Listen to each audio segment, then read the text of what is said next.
The blower motor is located in the passenger side footwell. To access it, you must first remove the kick panel or protective piece that is up under the dash.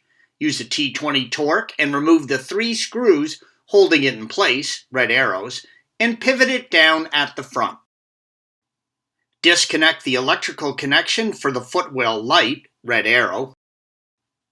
Pull out the connection for the footwell temperature sensor, red arrow. You can now slide the piece all the way down and then pull it out. The blower motor resistor, red arrow, is located under the dash close to the tunnel and beside the blower motor indicated by the yellow arrow. Squeeze in the tabs on the electrical connection, red arrows, and remove the connection from the resistor. You are going to be turning the resistor counterclockwise. Use a set of pliers and grasp the resistor by the knob on the bottom of it, red arrow, and turn it.